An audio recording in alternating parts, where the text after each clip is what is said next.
there's an Angel Dust song or two that I'm down to do once in a while, and but I just I can't like live that. And then there's a longer list of Trapped Under Ice songs, and I'm like, I'll play it, and it better be y'all better go off and have a good time because it's not gonna happen again for a while, you know? Right.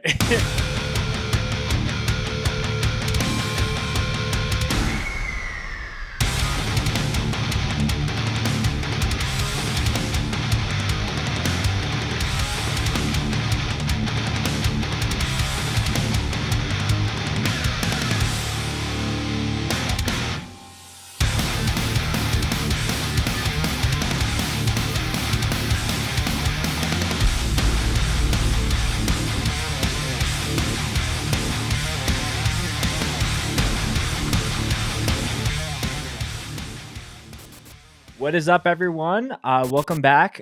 This is the Scoped Exposure Podcast, Season 3, first episode. Very, very excited. And we're kicking things off, the only way we know how. And I'm really excited to be welcoming on Justice from Trapped Under Ice, Angel Dust, Cold Mega, hardcore legend. I say that, because I believe it. And dude, I'm really excited to have you on the show. This has been one that I've been personally looking forward to for a long, long time. Thank you, man. That's a very nice thing to say. Thank you. Of course. So obviously, most people who are checking out this episode know exactly who you are and, the bands that you're a part of and what you're up to. And we're going to cover a lot of different things. I think when I was thinking about guests that I wanted to kick off season 3 with, or even start earlier at the beginning, you have always been someone that I've, thought about, because there's a lot of things within Angel Dust or Trapped Under Ice that I think there's context that I think matters, or just certain shows or moments from shows that I want to dig deeper on. But before we get into any of the hardcore stuff, we obviously have to check some bevs. That's a go-to must here at the show. So it's tradition for the guests to go first. So tell me what you're going to be drinking All right. beverage wise for the show. I hope this isn't like hasn't been covered before, but Okay. this is new to me, and I like it just fine. It's not as great as the original, but it's the Coca-Cola Dream World like limited edition. Oh, that's a first here on the show. I can attest to that. Have you tried this? No, I have not. There Really there strange. seems to be a little bit of a disconnect because I'm based in Canada when it comes to access to different bevs. But give me Oh shit. the backstory as far as you know. I don't know anything about it. I tried it the other day. That's what it sounds like when it opens. Signature, yeah. I would guess it's just like standard Coca-Cola with a hint of blueberry, which is Ooh, kind of nice. okay, yeah, and it's kind of that 8-ounce mini can, right? Yeah, I'm trying to be careful, cautious with sugar. I've been a little crazy in my past, you know.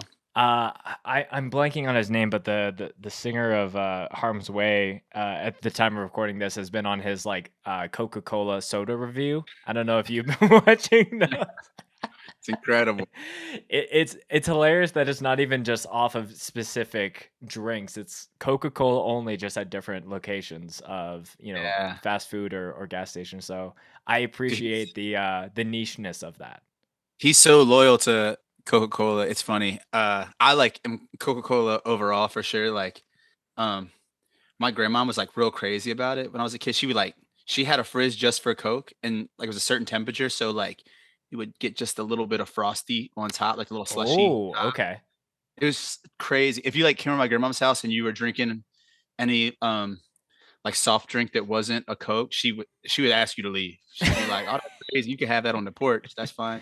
Yeah. But in recent years, what I discovered is I like to have a Pepsi every now and then just to remind myself, like, it's like a little variation, but then it reminds you, damn, Coke is really good. And I mentioned that to James one time, and he was like baffled. He was like, "You try that shit sometime?" It's like homies rolling up at your grandma's house and with a Pepsi, and you're like smacking it out of their hands like, don't bring that shit around here. Like Yeah. My grandma would have loved James for sure. yeah, no, they would be, they're definitely cut from the same crop, but that's hilarious. So beverages for me, I don't know why. I'm just drinking, a regular grapefruit LaCroix, Oh, but nice. I went out and I got some grapefruit juice.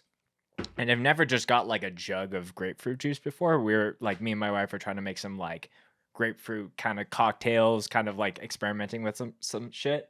And then I've just been pounding back the grapefruit juice all day today. So I think I'm kind of Man, on a grapefruit kick these days, at least right now. that's inspiring. I wanna go get some grapefruit juice and fuck around. Exactly. Well, I'm going to match your Bev opening with my own, and I'm going to cheers you. And thank you again for coming on the podcast, man. There's always a subtle fear or paranoia of mine.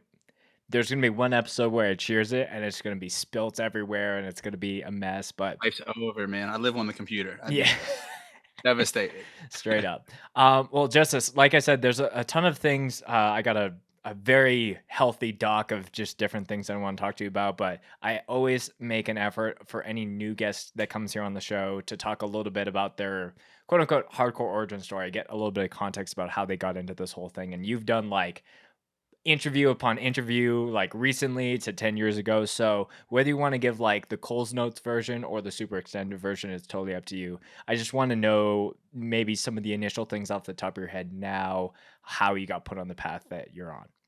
Um, there's a couple of things I cite as important moments in me, finding my way to who I am and what I like the most, and in context of hardcore and punk rock.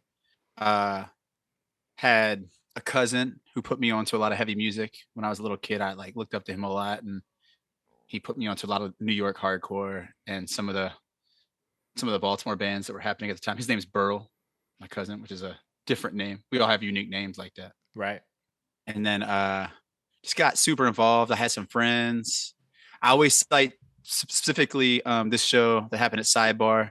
I was a just started ninth grade, and like as far as like hardcore, there was a Death Threat and Hate Breed and Out to Win, and that was the show that I think has been like the biggest influence of my whole life. Like Hmm. it's crazy. Like it's Sidebar whole. I think it held like 90 people at the time, Hmm. so it wasn't a big show, but it's like just the nature of it was moving, and I like knew that's what I wanted to be a part of, and I was like starting bands even before that. Like I was starting like punk bands with friends and stuff, but after that, I kind of started trying to get involved with more of that scene. So like I was like jamming with some older guys, always older guys. Like started touring when I was about that age.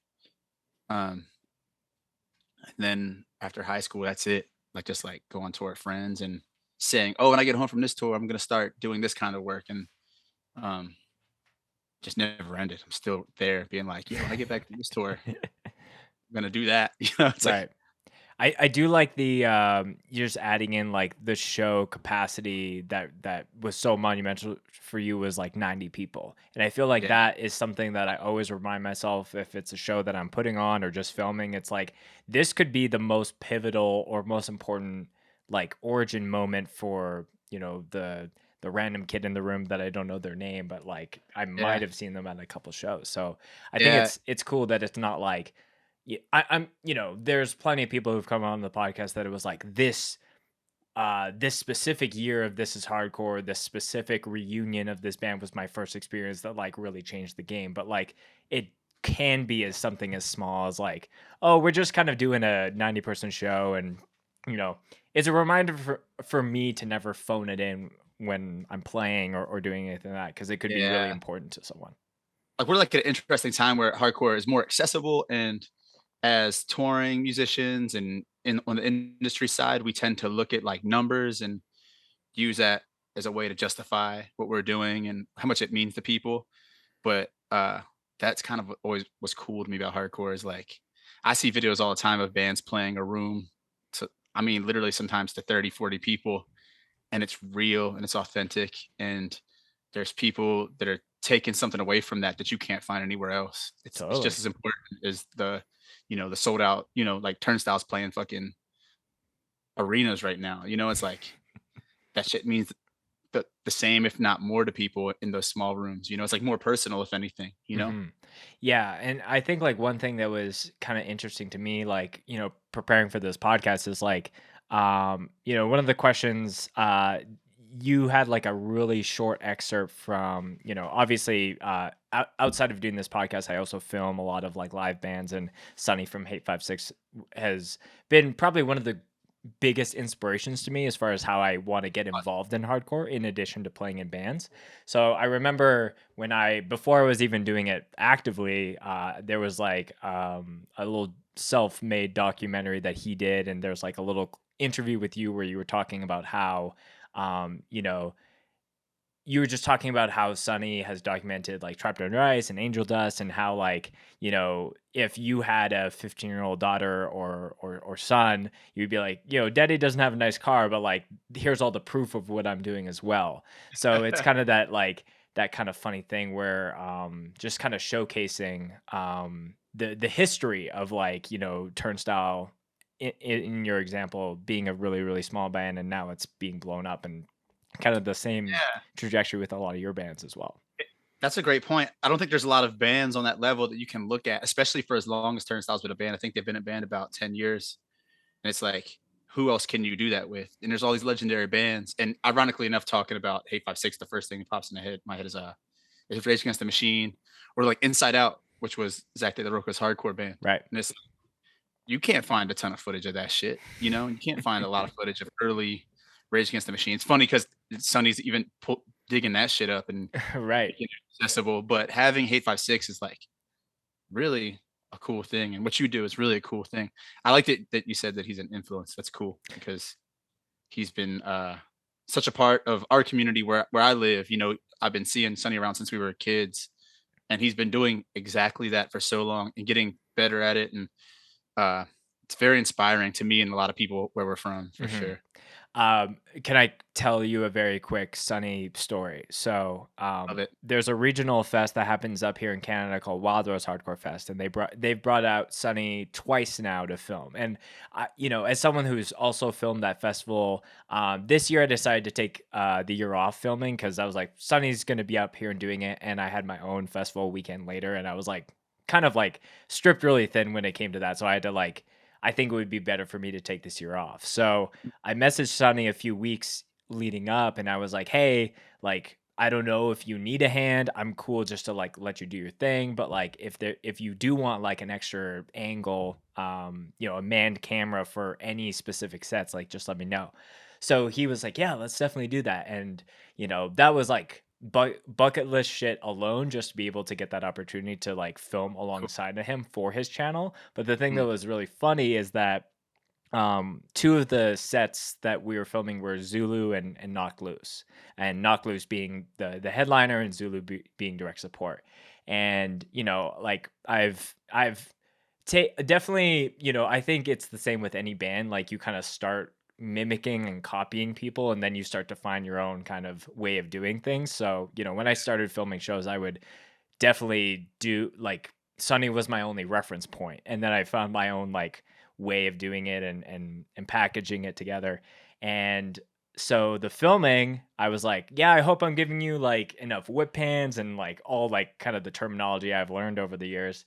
And he's like, oh yeah, you're doing great. And I'm like, well, what do you mean? You haven't even seen my video? Like I'm on this side of the stage, you're over here. He's like, oh, I've been watching, your camera feed on my iPad. And I had like a what? And he's like, yeah, it's Oh just like wow, some Big Brother shit. that's So great. on top of like, again, just having a bucket list opportunity to film with him, but to also get his like quote unquote seal of approval to be like, yeah, you know what you're doing, and you do it well. So Damn, that's really cool. mhm. So, I think something that I was trying to tie it back in with prep for this interview, going back to a talk about like documenting and seeing almost like baby versions of people that are just so prominent in the hardcore scene now. I was Mm. watching I think it was like a Trapped Under Ice 2011 set. I can't remember exactly where it was, but I was like, who is that guy standing on the side of the stage? And I realized it's like a very young Tyler Mully from Oh Gridiron wow, and Killing Me and all those bands. I was like, holy crap! Like so, and it was definitely like one of those. It really put the timestamp on that specific year, because I think there's a moment in the set I think it's during Reality Unfolds where you grab a Flip Ultra HD camera and you're like pointing, or it's like some digital camera. It's like really, really funny. I'm like, man, the times have changed. All those things considered, like I do think that it is very cool that like, you know, Trapped Under Ice, and Angel Dust in the very early days were like just within that initial Hey 5 6, area to just have a little bit more of a jump. Do you feel like it was like a jumping off point, like having so much coverage from Sunny? Yeah, for a lot of bands. I mean, I think of particularly with Turnstile, like how right at the moment when they were like having crazy shows, like he was there and right time and place, and then there was it was like so accessible to see Right. what was the craziest hardcore show happening at the time. You know, it's like any Turnstile set at the time. Yeah. It almost became like I feel like people acted up the way that they do at like, first two Turnstile releases because they would watch those videos on Hey 5 6 and then they would go to those shows and mimic that. Oh, that's a thing, man. When people know the camera's rolling and people are gonna see it, they go up. We always it comes up a lot, like the Trapped Under Ice video for Believe, where it's like same concept, like cameras are rolling, so people were like, "I'm gonna do the craziest thing possible," you know? Right. There's that I all I the time. heard on it on a podcast or an interview where because some bands when they're shooting they'll do like the song multiple times, but I think you said that you guys only did it twice, but Yeah, even the second time you're like this is getting a little too crazy. yeah. That was absolutely for sure. Somebody was about to get hurt. Yeah, I mean, I think people did get hurt, but not anything too drastic, so yeah. It was like if we go for the hat trick, we might actually like shut things down really quick. yeah, yeah.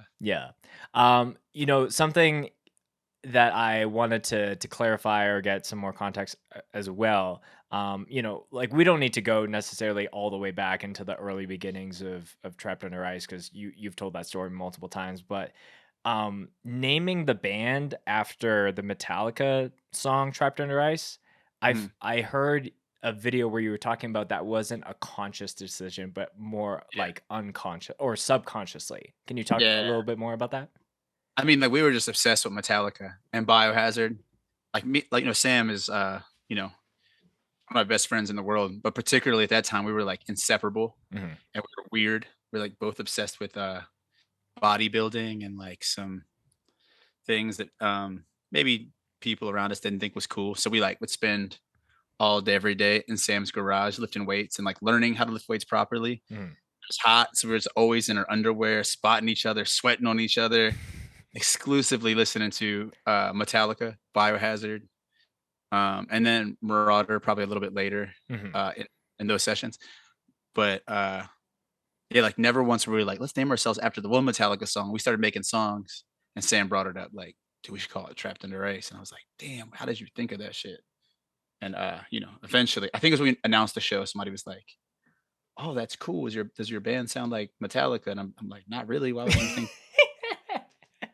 But definitely Metallica, is an influence. I think even when we first began, it was like if you listen to like the demo, there's like little moments that like might hint at that direction. And that's something we kind of discussed in the beginning, being like, we could just do like a thrash crossover band with some like Mhm. hardcore stuff. And we kind of veered away from that, but you can hear little hints of Metallica fandom, Yeah. especially in the demo, you know? Yeah, there's definitely some tremolo picking, like, as Yeah. a guitar player, like, I can hear subtleties of that. It's not overbearing, but it's like, just, sprinkle it in as you will. Yeah. But it's appropriate. It's not like it's far fetched. And so I'm not offended that people think that it's named after it. It should be named after Metallica. It's one of the coolest heavy bands of all it's like one of the coolest bands of all time, you know? Right. Were at the time, were other bands did you see them doing that? Because there was almost like kind of a not like an era, but there was like, oh, like you could go through the Metallica discography, like, oh, there's a hardcore band that exists off of this song now and this song now. Oh, you mean particular about the song name or the Yeah, like being named after Metallica songs? yeah. I feel like there's a lot of bands named after Metallica songs. There's a lot of bands named after Misfit songs. Mhm. And now I think it's kind of interesting. I'm starting to see like a lot of, or at least a couple of bands named after Hatebreed songs. Yeah. which Hatebreed was potentially named after, is that a Misfits song, Hatebreeders? I think so. Yeah, potentially. Jordan, can you fact check that if you got a spare hand? Um, I'm, yeah, so my brain is just like, remembering all the songs that I work on, that I make with between Angel Dust, Cold Mega, Trapped Under Ice, whatever it right, is. At this point, I'm like, I just don't know any of the songs I grew up on. I don't know what they're called. I don't know the lyrics, like, right. uh, but I think it's fair. Yeah. Is most of like, obviously, like, I'm sure when Angel Dust is doing, like, a Sound and Fury or you have shows with Cold Mega, there's, like, practice that goes involved in that, but, like, do you rely solely on the muscle memory and just, like, being in the in the center of the tornado of the song to actually, like, pull the lyrics versus, like, Yeah, "Alright, for I'm sure. practiced and ready." No, I mean, like, it's funny. My brain just, like, retains those songs because 'cause I've done them enough, and muscle memory is a good term for it. Like, Mhm, if you ask me to tell you the lyrics, to write down the lyrics to any song that I've wrote, it would be a struggle. I gotta, like, stand and listen to it. mhm. But if I'm with Sam and he plays the riff, I know the words, I'm good, Right. it's never really a problem I run into. Mhm. Occasionally, I would say if I'm doing, like, Angel Dust, playing guitar at the same time, I might forget to sing a part, but I know the lyrics, I might just forget to sing it though, you Sure. know? Yeah. Yeah, because going back to the Metallica, like, naming after songs, like something when I was going into, and I'm just trying to pull it up just so I can quote totally what the actual song is. Just by the way, it was named after the Misfits song. There it is. Um, so so something that I was interesting, whether it was intentional, it was clearly unintentional, but like subconsciously, you guys naming after that, I started to look through the Chapter and Ice discography, and I was like, there's a band that I really like from Milwaukee called World I Hate. And the last song on Secrets of the World is World I Hate. And so I'm Yeah. like, are those two connected? Or is that just like a total like I um can't imagine there's any other reference of a song called World I Hate. It's kinda like a weird wording, right. but, assuming It's that it very was Yoda grammar y, you know? yeah, yeah. That was my little Star Wars influence coming out, Yeah, I guess so. but, um I'm flattered, and I've seen their name pop up a lot and investigated a little bit, and they're mhm. a cool band, so I'm down. Yeah, very definitely a very cool band, very good live band. Very looking forward to what they do next. Justice, one moment specifically that I wanted to talk to you about. And I let me also say that this is, I think, one of my because again, being super influenced by Sunny and also filming my own shows, I'm always like looking for like what are like the top gems of all like the archived hardcore sets within the world. And Mm, one to me that always stands out is Angel Dust's playing the Set Me Up, but just beforehand you were just very intentional about like, yo, all the ladies to the front, all the boys to the back. Like let's yeah, kind of you kind of set the tone for it, and seeing that like the song itself is very intentional that it's a mic pass kind of song, but to see that unfold live yeah. was like it's something I've rewatched countless times. I'm curious if you can just talk to me about like that show and that moment specifically, if there's anything that you recall from that. So that show, if I'm not mistaken, so we played that venue, like, twice in a couple months. If I'm not mistaken, it was the day of my father's funeral. So, like, I was kinda, like, in a mental crazy place already, and I actually came straight from his funeral to the show. Like, I was, like, on tour and, had, like, to go do the thing on tour, and it just happened to be, it's interesting, like, my he was so supportive of, this is my stepfather, by the way, Mm, but, the guy who raised me. He was, like, so supportive of me making music that it's, like, in my head, like, this just, like, something he would do, like, I remember even talking about stuff like this, about him being like, "Yeah, like, what you're doing is important, don't," basically, he's, like, pointed to the idea that he wouldn't want me to miss it if he were dead. Like, if it like, right. uh, it was just interesting that, like, it when he died and then when the funeral happened, fell on us playing in Maryland on that day, you Mm, know? or in DC. So I like played, I did the funeral thing, came in my little suit and tie and stuff, and like literally didn't have a moment to change out. Like got on stage right that moment, and the set was just insane. It's what I needed at that moment, you know. Mhm. Uh, and they were just like a really cool group of young girls who are all still pretty active in our community, but at that time they were that age where you just got a fire and you can't control it, and there's nothing planned. But I knew those girls just are gonna go wild, and it kind of became their song for that moment, you know. And it Mhm. was for a while. Like if it was like we're playing anywhere on the East Coast, I expect one of them girls just be wilding out and climbing on heads and stuff. And you know, there's always moments where it's like you see and the girl getting off, the home girl is just like doing her thing, and there's somebody who just kind of doesn't get it, and they're like physically stronger, so like snatch the mic from the. And I saw that the night before, I believe. So I kind of sort of make it a point to be like, hey, don't be stupid, man. Like if somebody's got the microphone, like for really, for again, it's like context of hardcore. It's like it's never been about who's stronger, you know, or like it's not a competition to see who can physically get the mic. So I just want to make a point, Mhm. and um, I don't even think what I said was that important. Like I said, the homegirls just had a fire and they like ran with it, and they like you see it like it was like so strategic.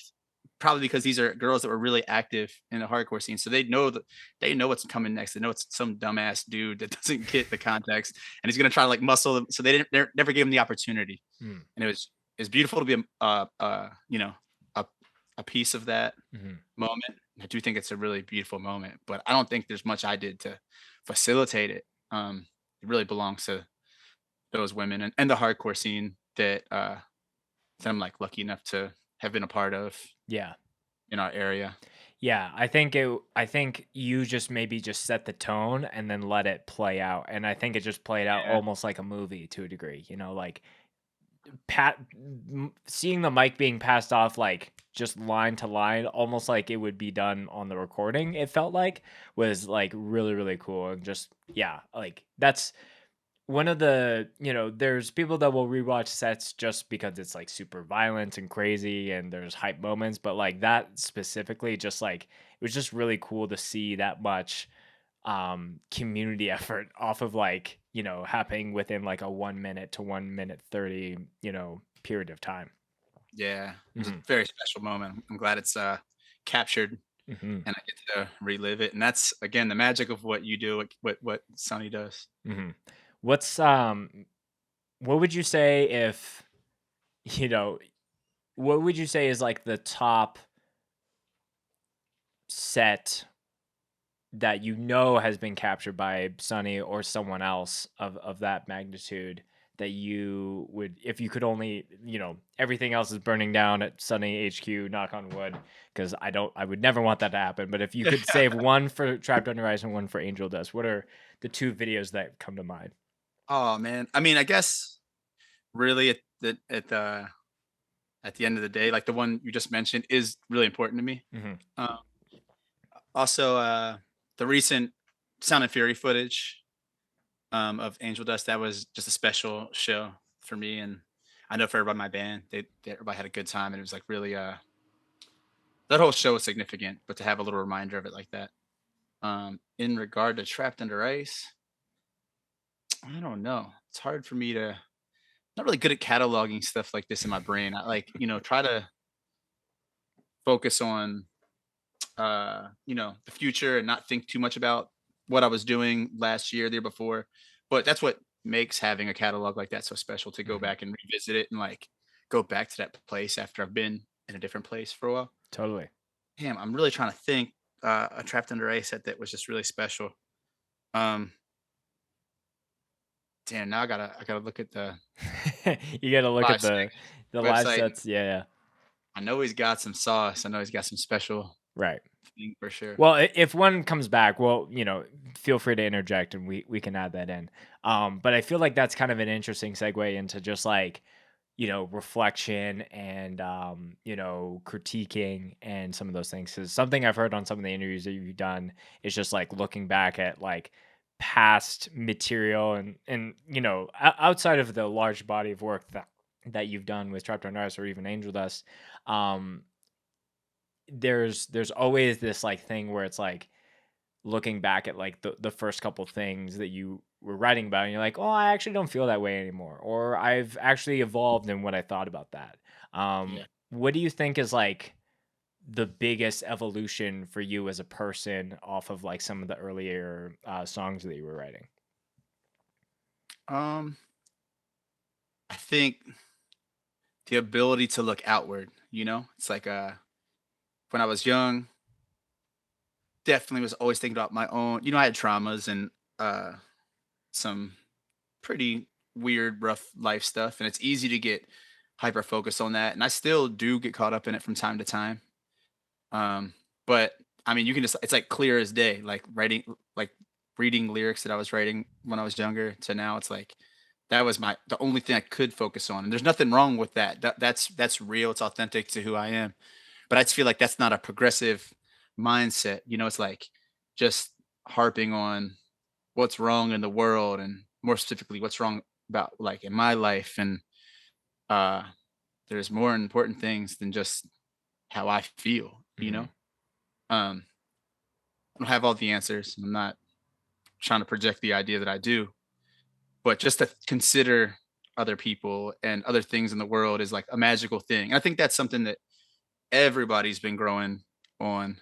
uh like the world's kind of taking us to a place to focus more on um people outside of our own little bubble. And uh I'm grateful that I've been given that insight, Hmm. opportunity to reflect just not on myself. Yeah, I think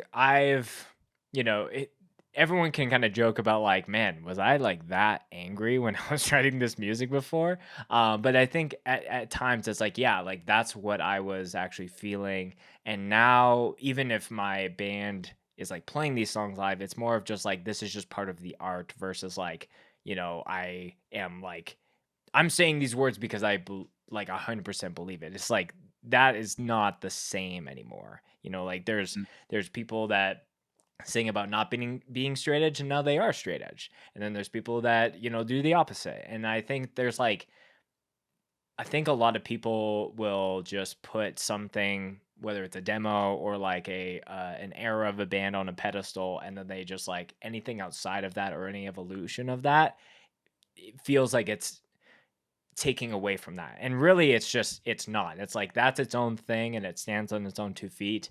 But Yeah, like people need to evolve and people need to grow. And that yeah. if anything, that just keeps it interesting in my opinion. I think like the earliest work that I've done, especially lyrically, that anybody would know of is the Trapped Under Ice demo. And I still feel authentic to every word that's said. So I have no problem playing those songs. Mm, And maybe I speak to a trauma that somebody can relate to and it's gonna mean a lot. And that's important. There's value in that. sure.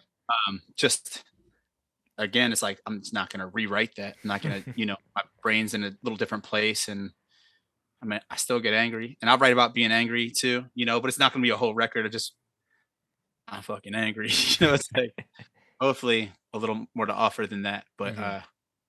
yeah, it's special and it's authentic and it's fun to relive those songs that were written that long ago and you like sing that shit. And sometimes it's therapeutic. Sometimes it's a little too much. I'll say that like with Trapped in a Race.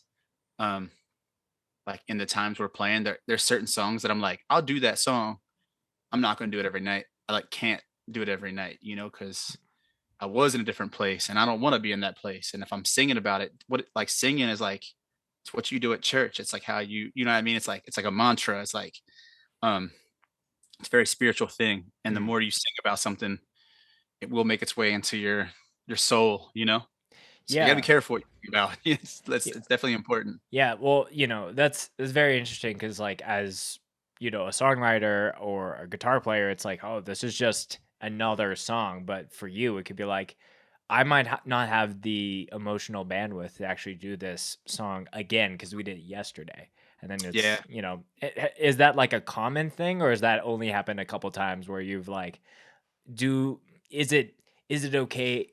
Am I going to be okay with adding this into the mix? Yeah. There's an Angel Dust song or two that I'm down to do once in a while.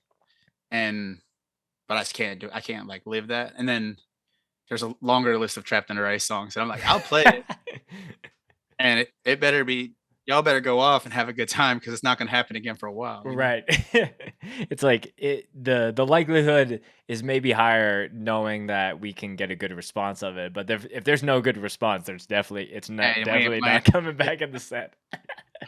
yeah, that's real. Yeah, that's really, really funny. Okay, well, that kind of brings me into a question that I always like to ask any guest that comes on the show that again has a big body of work. Um, Tell me, in your opinion, and we're not trying to dismiss any of these songs. Tell Mhm. me the most overrated Trapped Under Ice and Angel Dust song, and the most underrated TUI and Angel Dust song. I'm putting a little fire under your butt here, Justice. Underrated? Underrated's easy for me Sure. because I really believe so much in everything that we've done, and with Trapped Under Ice, it's like, Sam, the whole everybody's involved with what we're making, but Sam's like a riff master, and I'm such a fan of everything he presents. Uh, so it's hard to say what I think is overrated. Underrated, there's Well, before you say, because I've asked this to, you know, okay, so as an example, I've asked this question to Stu from Comeback Kid as well as Andrew from Comeback Kid, and they've mhm, both given different answers based off of, yeah, I don't really like playing this song guitar, like this guitar riff's a little boring when we play it, but it's yeah. more vocally leaning. And then Andrew might give a different answer because he's like, I just don't want to sing these words again. So I just wanted to add that in if that helps knowing, because I'm sure me asking Sam that he might look at it a little bit more of like a guitar basis versus just like, oh, are people gonna pile up for vocals? Um, all right, so for Trapped Under Ice, I would say I got 2 answers that come to mind. One of them would be a song called "Dead Inside" Hmm. on Big Night, which I'm like, that's just a crazy ass song. Uh, and for me, it's like so much of what makes music heavy. It has like a 3/4 or like a 6/8 time signature, Hmm. which for me, it's like that's like the marching beat. It's like that. It makes me feel crazy. Um, and we played it a couple times live, and it's I don't know, people ain't really rocking with it crazy like that, you know. And then there's a song we did on Heatwave called "Move." It's like the outro of "Move" or of Heatwave, and it's like the concept was like a DC Go-Go influenced hardcore song. Most people in the world have no context of DC Go-Go. It's such like a niche thing where we live, and like these guys like in Trapped in Race like grew up on Go-Go, and being from Baltimore, it's like something I think it was like on Friday nights they would play Go-Go on the radio. Sure. So I think we like actually achieved that, and I thought people were gonna think it was the coolest thing, and it was like 5 or 6 friends like from DC were like, "Oh shit, that song's cool," but everybody else was like, "What the fuck is that song?" It's such a niche thing. Like I can't expect everybody to understand that. But Hmm. That was more of a for you guys versus for the people. yeah, Yeah, there's a lot of that on Heatwave. To sure. be fair, like I was hey, we was making the record that honestly more so than anybody was a record for me. It was like me being like, "Hey, these are the songs that we had a little theme. The idea was to write justice songs, and Sam and Brendan definitely wrote on those, and they just kind of let me have my way more, and everybody had input and just kind of let me have more of my way than usual. Hmm. And then next time we write something, I think we always have stuff we're working on passing around, and if it comes to light, I think we're the next thing we do is going to be a little more in the Sam territory, which I think the traditional Trapped in a Race fan would be more excited about. Sure. Yeah. Um, So we've with done underrated for Trapped Under Ice. What would yeah, be the overrated for that band, and then we'll move over to Angel Dust. it's hard to say, man. I guess um Sam would probably be mad at me. I love this song. It's not a diss because it's like conceptually very much Sam's idea, but I just didn't think it was gonna work the way it did. I would say it's a song called Jail, which Oh, I okay. do love, and I know people love, but it just blows my mind that like his concept when he wrote it was like, yo, let's write a song that's just a mosh pit, transition to another mosh pit, transition into another mosh pit. It's like they're structurally, it's so dumb, but very intentionally. Like it was like something we hadn't done, and I was like, "Yeah, I'm down. I love it." I don't know if people are gonna, and people just go crazy. People love that shit. Hmm. So yeah, I thought like in my head, I was like, people really. There is like a psychological side to writing a heavy song and making people react to that. But in the case of this, I guess people just want to hear a hard ass riff, and I respect that. Yeah. But yeah, I don't actually believe it's overrated at all. I don't think anything we've done is overrated, but it's a surprise to me. Hmm. Definitely caught me off guard, I guess.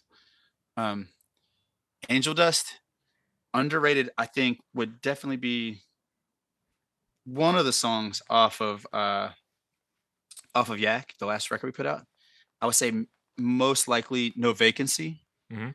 It's kind of like a weird song, but to me, it's like so unique and doesn't sound like, and there's no band that sounds like. And I think that's the coolest shit you can do musically. It's just like create something new out of thin air, and like if um people get it, they get it. Sometimes they ain't rocking with it. It's fine. I think people like it fine. It's not like but it's not like a huge live hit or anything like that. Hmm. Um, Most overrated Angel Dust song. Damn, that'd be hard. I like take so much control of the writing in Angel Dust, and everything's tailored to what I think is cool. Um, Maybe Big Ass Love. I like Big Ass Love. It's like a really poppy song. It's like really over the top. I do think we didn't capture what I wanted to capture with the song. Hmm. So maybe again, same thing. Like it's a surprise to me that people do like that song a lot, and like we'll play. And let's say we're playing a set that we try to mix everything into the set, like all eras of the band. I think that's what's special about playing live is you get to show off all that shit that you're proud of. Totally. But like for like leaning more on older stuff, there's always some fool in the crowd being like, "Play Big Ass Love." You're like, Like sure, I I don't even know where that guess. fits Yeah. into the set. It's like such a bright poppy song, and I don't know, I love that shit. Um, but yeah, that one again kind of caught me by surprise. People love that song. Yeah, yeah. So, like, it is funny. Like, I referenced, and I've had plenty of the Comeback Kid crew because I grew up in Winnipeg, where that band is from, and those are my actual hometown heroes. But they when they were writing, "Wake the Dead," which is like the song that everyone knows by Comeback Kid, they knew that it's like this is a special song. And then sometimes like there's bands that write songs that they're like, yeah, I don't know, and then it becomes the song, whether it's you know. I'm really close with the Speed Boys, and when I had them on talking about "We See You," they were like, "This was just a dumb like 1 minute song that we were just doing for a comp and just having fun and doing random stuff." But now it's like that is the song that has like broken them out into like a larger Special audience. song, man. Yeah. It's so special. It's funny. Hmm. So we've talked a lot about Trapped Under Ice and Angel Dust, but obviously like Cold Mega is like something that you're really active in right now. So can you talk to me about like just starting, because that's just you. That's like your thing. Yeah. Yeah. Yeah. So like how did that like the idea, because I'm sure like every person in a band always, talks about some kind of solo project, whether that's like your weird death metal thing that is just you and a computer to like doing an acoustic thing. When did the idea of Cold Mega come into the picture for you? Um, I don't think there's really a moment where I was like, "Oh, I'm gonna do this thing." It's like, we did Yak with Rob Schnaff. He's my favorite record producer, and he's been so supportive and helpful to me. And I think throughout like all of my recording, I never knew what the word production meant. I didn't know when I was thinking like a producer. I was just thinking of cool ideas for a song, and we're working with the producer, and I'd be over their shoulder, being like, "Hey, can you just do the thing?" I'm like touching things I probably shouldn't be touching. Can we try to get the? But I never knew the language, so Rob was like particularly really patient with me, and I would try to explain a sound, and he'd be like, "Okay, what that sound is called is this," and we recorded for like 3 months with him. We like spent he was like the longest record. Nobody, I don't think anyone's ever taken that much time to make a record. But by the end of that time, I like knew so much more and was like exploring like on my own. And I had a lot of songs that I like, presented for Angel Dust that were definitely further on my like weirdo spectrum and maybe made less sense as a full band. So Rob was like, dude, why don't you just make those songs? Like you get this shit. Like you understand it. You can do this. It's like very, again, really supportive. And in that process, anytime I had a problem, I could call him and come to a studio, watch him do it, and uh, put connected a lot of dots. Like through years of recording, I see a microphone that gets hooked up to this thing. I don't know what that thing is. I don't know what that microphone. It doesn't mean anything to me at the Mhm. time, but now I know what that microphone is and what that thing that's getting connected to before it goes into the computer or the soundboard or whatever. It's very liberating. So like initially I was just kind of recording those songs as uh as an experiment, as a like a little challenge for myself. I'm always trying to challenge myself. Mhm. And then they sounded cool. So I was like, hey, I'll start putting these out. Um and I just haven't stopped. It's like have so much music that I'm working on at all times, Mhm. which is nice. Like I'm also working on new Angel Dust songs, and I have a different process for when I'm writing Angel Dust songs with the team. Like the team uh, of who Angel Dust is now is like very um, interested in what I'm doing and collaborative, and they have ideas to present. So that's like the process with Angel Dust. This process, and then Cold Mega is like me in my room at like 6 a.m. Um, like just wired, like probably been drinking caffeine all day. Um, Probably in like a weird mental place and just like trying to make new sounds. Uh, Mhm. and the process with Trapped Under Ice is a little different. It's like sending Sam ideas and vice versa and coming from a different place. So it's like, in my head it's all definitive. There's like lines. But obviously I'm involved with all of them and there's things I'm gonna do that sound like those other things. And you get those weirdos on the internet being like, this just sounds like, it's funny because like we'll put out a Trapped Under Ice song or something, and there's this kid saying, "Oh, this sounds just like Angel Dust," and they'll be like, "Angel Dust sounds just like the Lemonheads," which Angel Dust literally doesn't sound like Lemonheads at all. It's just a band that we like, but it's like you wear a Lemonheads shirt and everybody assumes that's what you're trying to do. Sure. So like by proxy now, Trapped Under Ice sounds like the Lemonheads. Um, it's like, but regardless, it's like if I'm working on it, it's gonna sound like something I did. If Brendan is working on something Angel Dust does or Trapped Under Ice does, it's gonna sound like Turnstile on some level. Mhm. I think that's cool. It's cool Yeah, like that. yeah, because people evolve, and like again, going back to that whole like putting something on a pedestal. You know, to you, it sounds like you're drawing, clear lines in the sand of like, okay, this is how my brain works when it comes to writing music for this specific project, and it's a little bit different because there's more people in the mix, and then there's like other people who are like maybe leading, and I'm kind of following or being a little bit more passive. Um, Mhm. how do you think?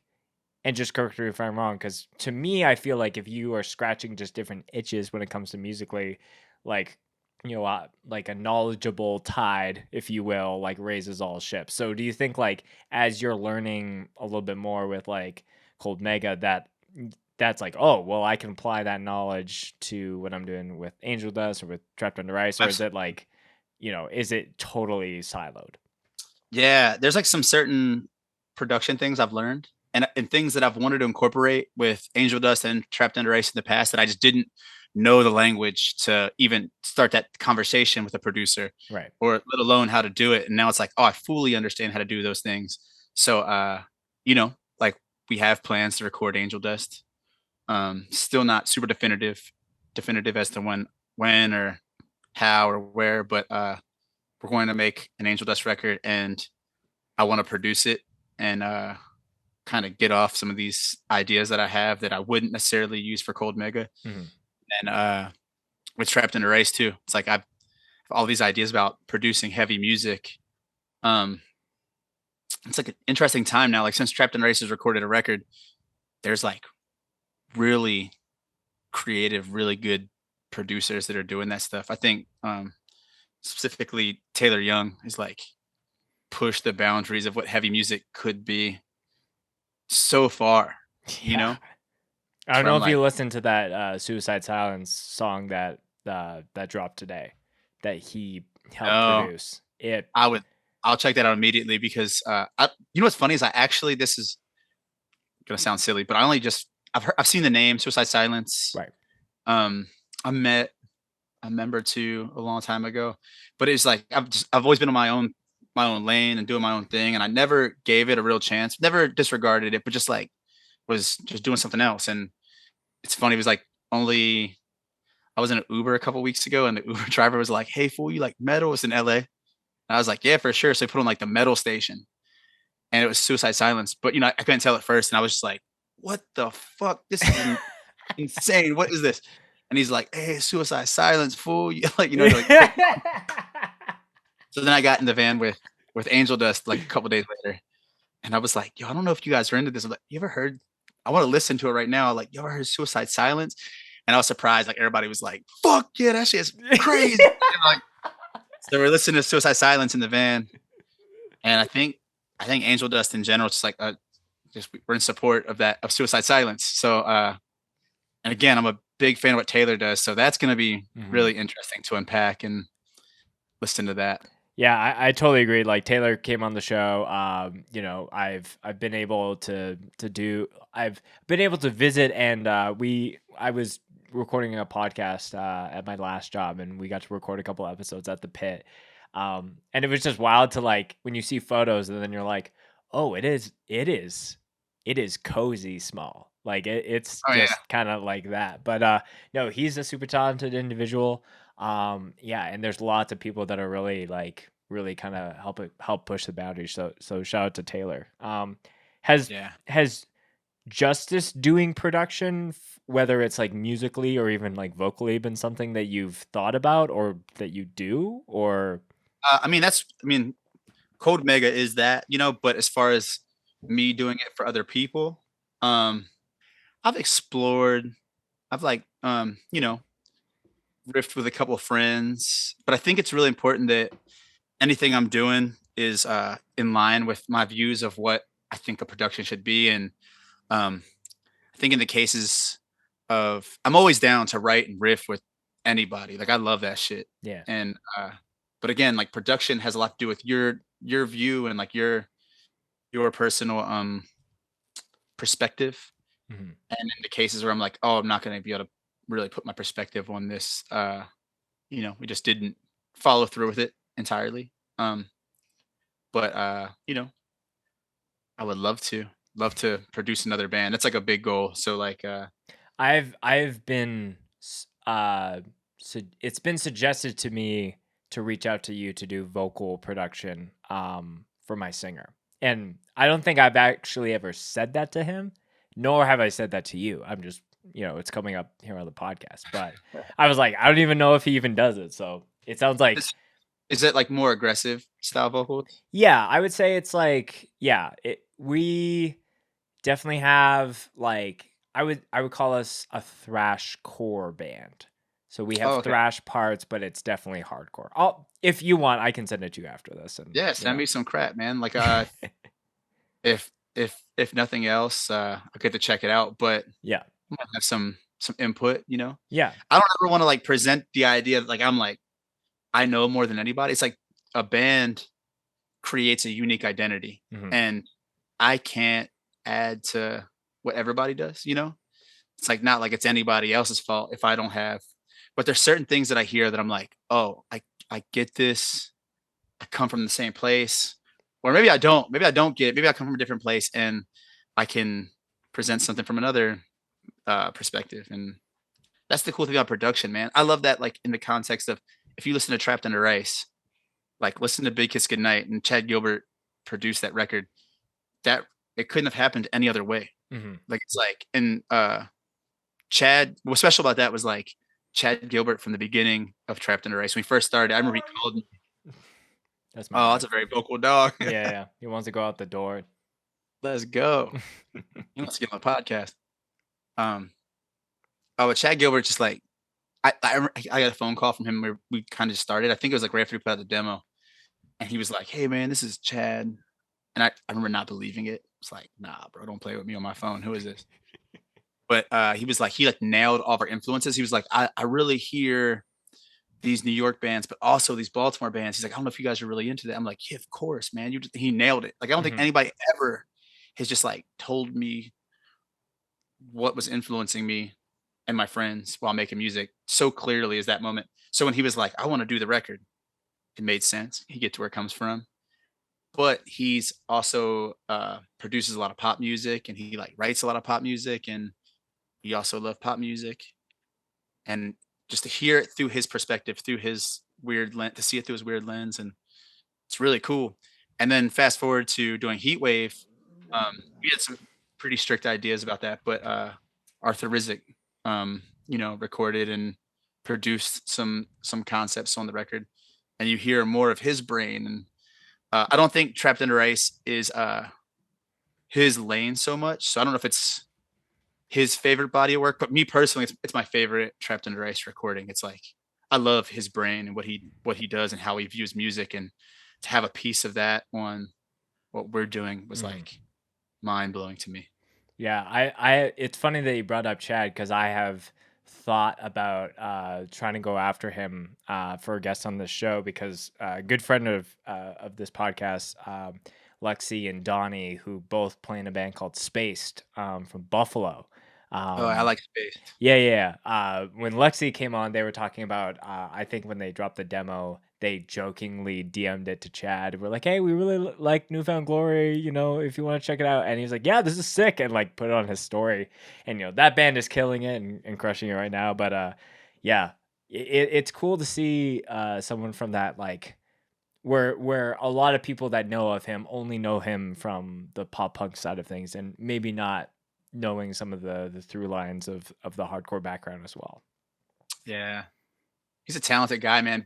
Like whether whatever genre we're talking, he's just like a good songwriter. You Hmm. know, he's yeah, it was a lot of fun. Like doing pre-production, sitting down, and I don't think there's any context where I've done that. We sat in a studio for like a week maybe, Hmm.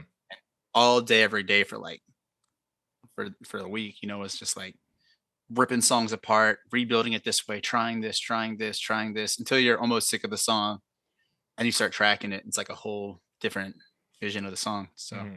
cool process. I would love to do that with a band. Sit down and Yeah. just.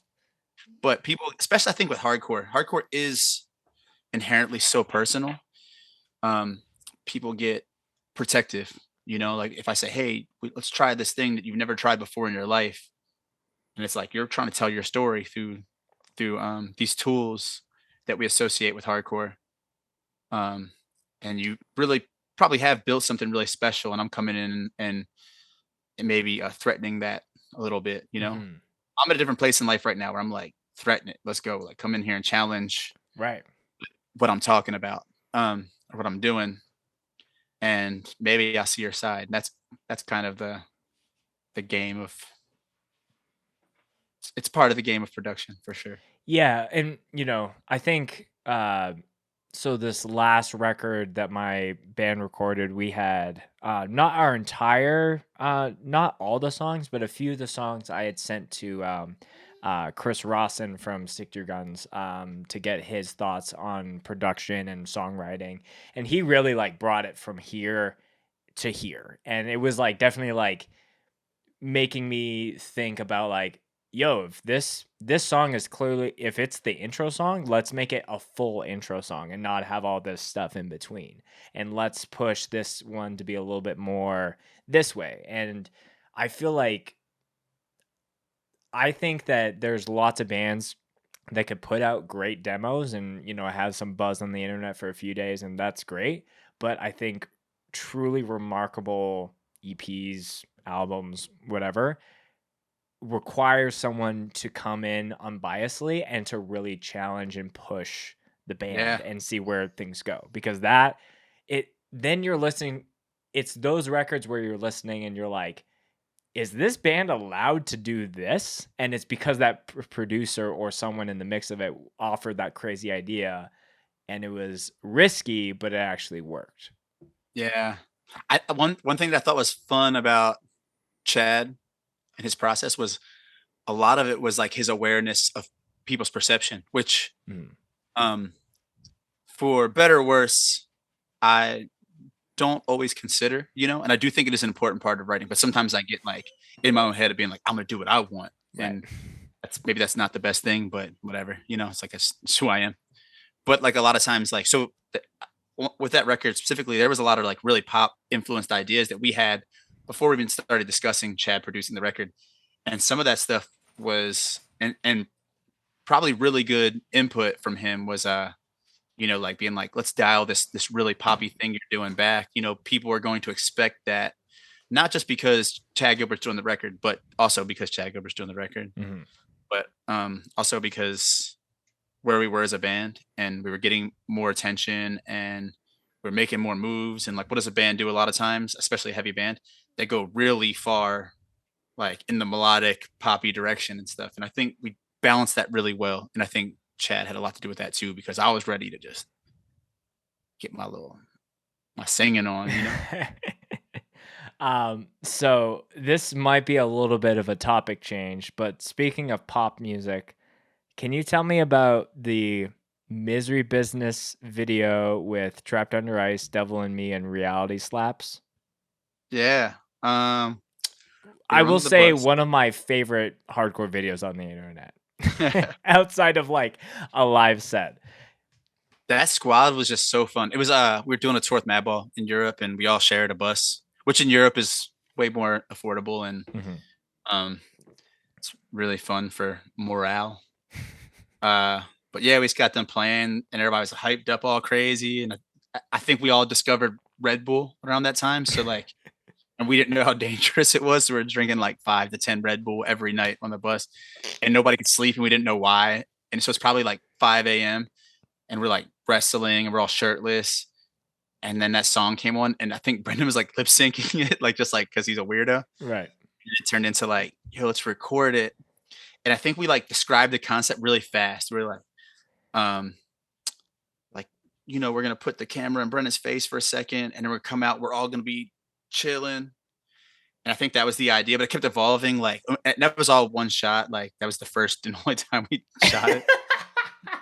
Looks so good. It looks like Yeah, I was like, they plan. have had to do this a couple times. I like dying laughing watch it, but it makes sense that it's probably a one take because it's like, how could you do that multiple times?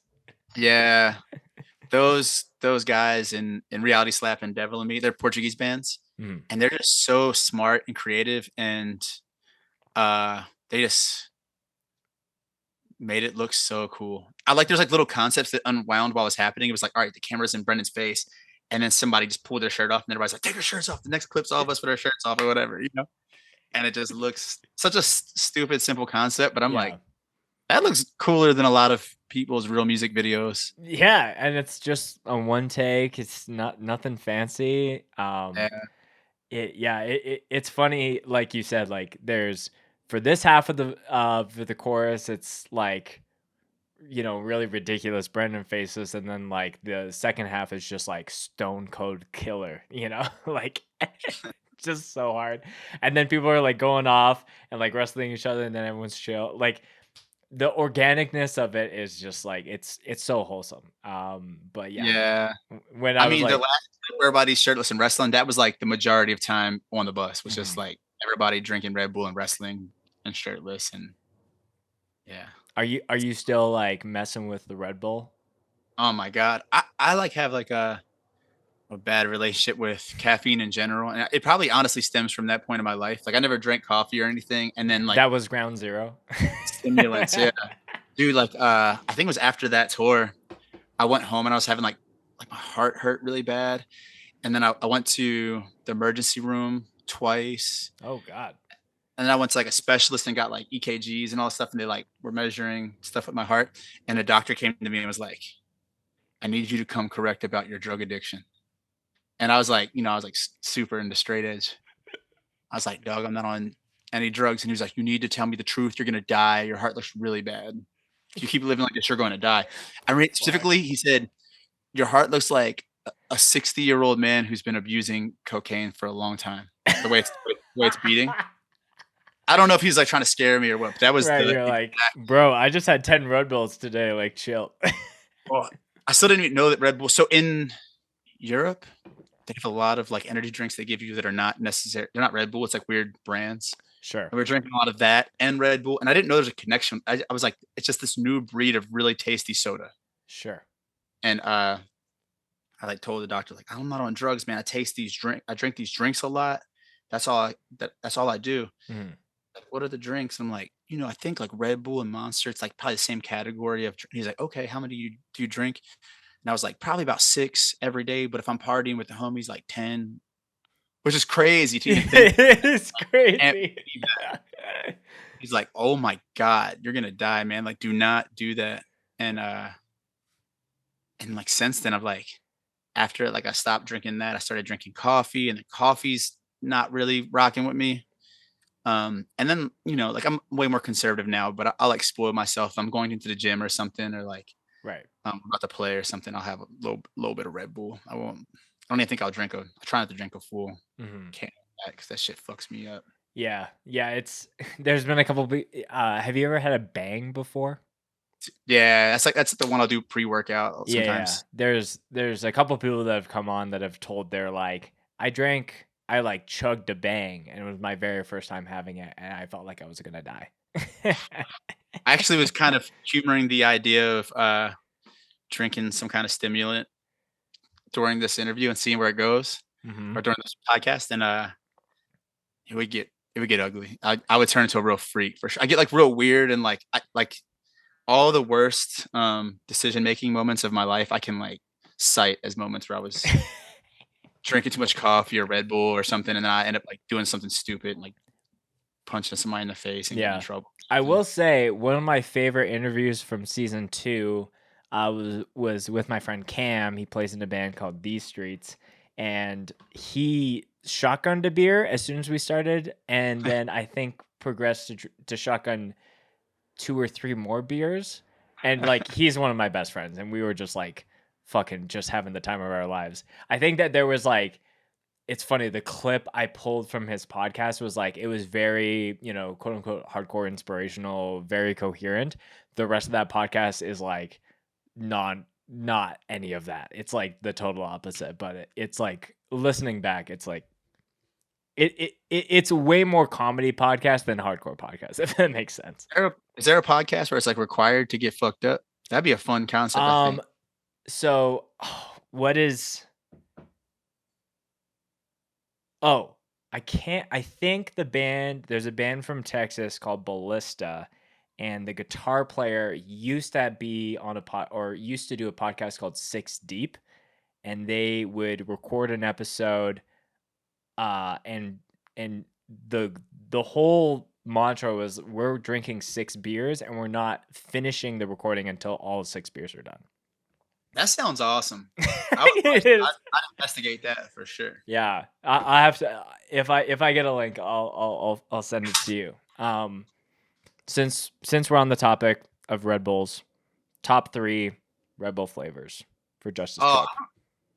I couldn't tell you. I'm just like a classic guy. I was in a Red Bull chat for a little while, with some Red Bull fans. Man, where's my invitation? I want to be on the Red Bull chat. You gotta get in the Red Bull chat. I don't know if it's alive so much anymore, but there was a moment where it was really thriving. Chase from Gate Creeper is a real big Red Bull fan. Angela Owens, the photographer, Mm-hmm. they're some real Red Bull fans.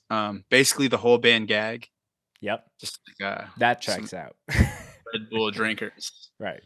There's a couple other Red Bull fans in there, but they were like into it. Like every new flavor that dropped, like I'm talking about the day of, like I would see it on the internet, and then they would Right. be all have like 5 or 6 of them, just pounding them and Mhm. sending videos and telling you their feelings about the new flavor. I was like, I can't keep up with you guys. I'm gonna, again, I've had problems with that stuff in the past, so Mhm. I know when Canada got a summer exclusive, like maybe for a couple weeks before it hit the States, and I posted it out. I think what was it? It was like, oh, it's the orange can.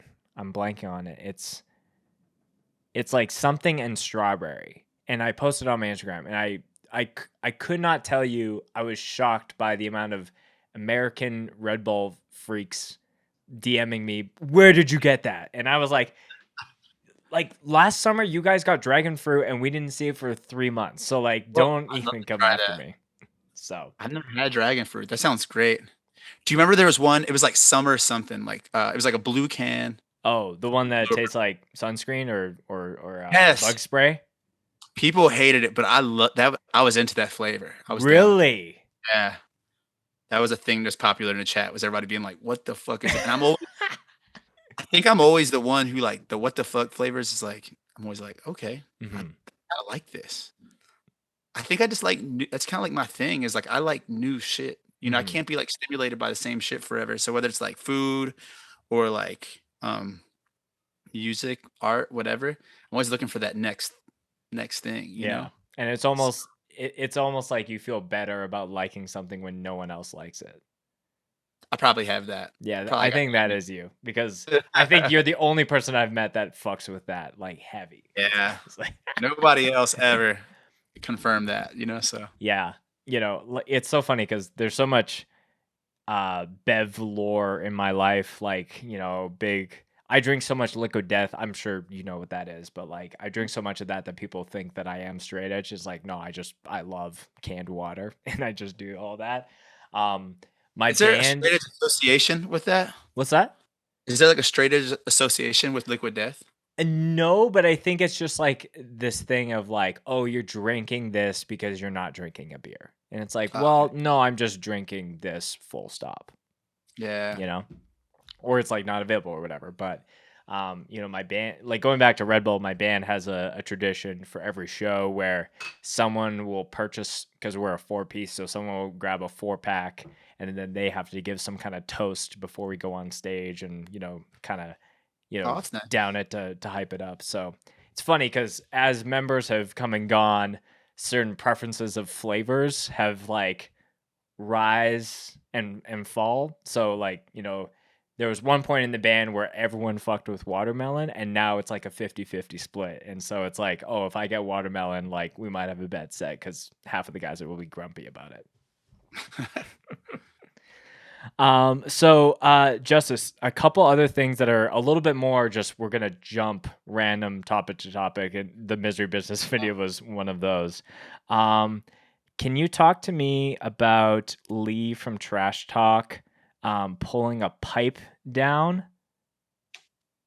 Oh shit. Yeah. Well, that would have been some not in Pennsylvania. Sorry, it's in California. I think it's at Talking Head. Talking Oh, Head might be the venue. oh, okay. So it's the old Talking Head. It's in the Reality Unfolds video. Oh, Trash okay. in town while we were shooting that, and we're like all little kids in that shit. It's crazy. And Hmm. it's crazy because Lee was even younger. I think he was 19 when we recorded that video. But yeah, he was like hanging from shit and going crazy, like he does. Hmm.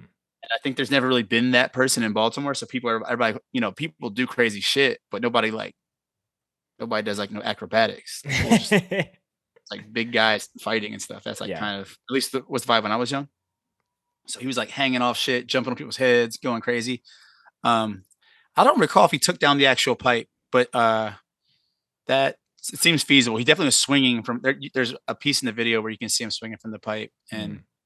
creating general chaos. And I remember it's so funny. It was such a theme at that time where we would play or we'd be on tour with Trash Talk or Lee would just be at the gig and turning up and going crazy.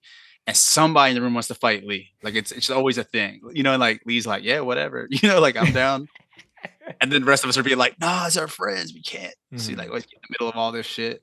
Uh that's why I was about to say about a show in California, because that's happened a lot. Like him hanging off shit. And there's a show in California where he like pulled, it was like what do you call like drop ceiling, Yep. you know? Mhm. I wasn't even considering the fact it was drop ceiling, and we started playing, and he jumped up and he pulled down the whole ceiling, like all of it came down on the crowd, and that like set the tone for the rest of the night. It was, Oh, no. yeah, Just he did, really derailed it. yeah, it's crazy because that video was like I would have been 21 then. So we're talking about like 15 years ago, and he's still just doing the same shit.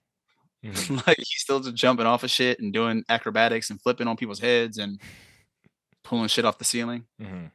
God bless him.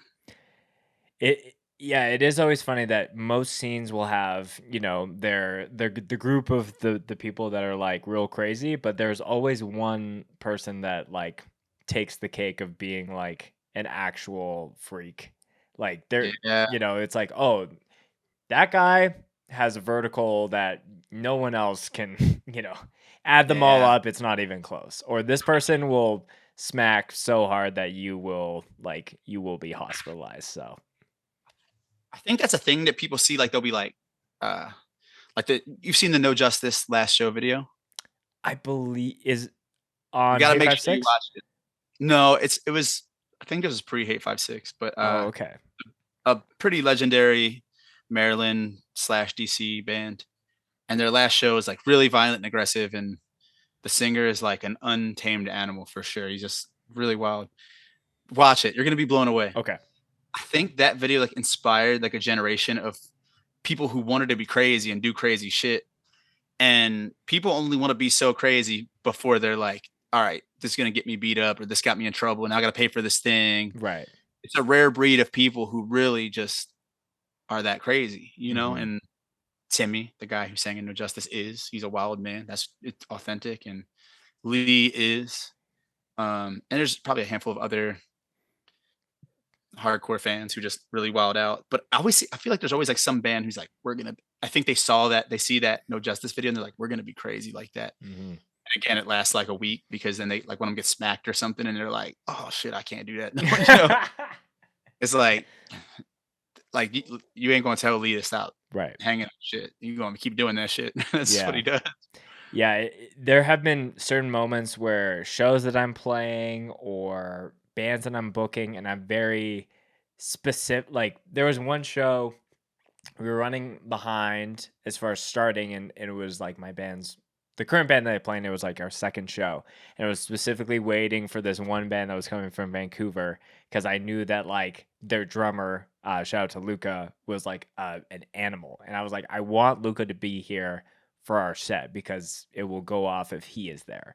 And we like Hmm. pushed it and pushed it as much as we can, and literally like as soon as I saw him in the parking lot, I was like, all right, like let's ring in. And then as soon as we started playing, it was like just banana shit. And I knew that set would have felt incomplete if he wasn't there. And at the same time, like there's certain times where, I'm looking at festivals or like I'm booking a show and it's like booking, having this band fly in, but knowing that there's like one absolute lunatic mosh mutant within this band who either sings or is the drummer, that I think just makes for a better like show experience. I'm like specifically excited to my band's playing a fest in Tulsa in November, and Move is playing, and like Corey, as like I've been watching him destroy people A lot on of Hey energy. 56 for years. I'm Yeah. just so excited to see him. I feel like that fest will be better because he is there and because he is Yeah. doing his thing. So, He's an animal. He broke my ribs during we did a weekend that was Hard Stripes, Angel Dust, Criminal Instinct, mhm. and Criminal Instinct was playing. This is at Anchors Up in Haverhill, Massachusetts. And dead ass, it was like just no music yet, just feedback. And my man said, like, yo, what's up? We're Criminal Instinct or whatever. And Corey spin kicked me in the ribs and just took out a couple ribs, dude. Oh my. Like the next day I was like fucked up and like tried to sing, but like I was like hunched over and like couldn't breathe. And I didn't know why at the time. Right. Like I was like, oh, I must be in pain. I don't know why. It Right. hurts. Like too dumb to just consider what actually happened. And the next day I was like having trouble breathing and I was like having like real bad anxiety and I was shaky and I like had to drop a couple of shows because my shit was broke. Yeah. A couple of them just popped. Yeah. It's I'm a believer in that you should book bands with sick moshers. Obviously there's an element of risk with that, but I feel like most things turn out into a net positive, and just having that level of Oh yeah, for sure. intensity and energy I knew for what I was sure. getting into when I stepped in the Yeah. pit. Like it's not my first real damage. I've been pretty banged up a couple times. So Yeah. What's the last band that Justice has pitted for? Oh man, I've definitely moshed for bands that I like, but there's like it's like different gravities of moshing. Mhm. I'd say like the last bands that I like went totally crazy for, like Blackout. I was on my Corey shit. Rude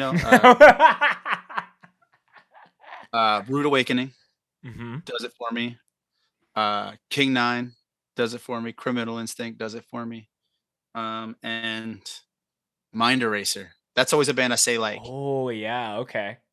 if if I'm fucking 90 years old, I'm on my deathbed, and all of a sudden Mind Eraser's playing in the hospital, m- people are getting beat up. I'm just gonna lose my mind. No nurse is safe.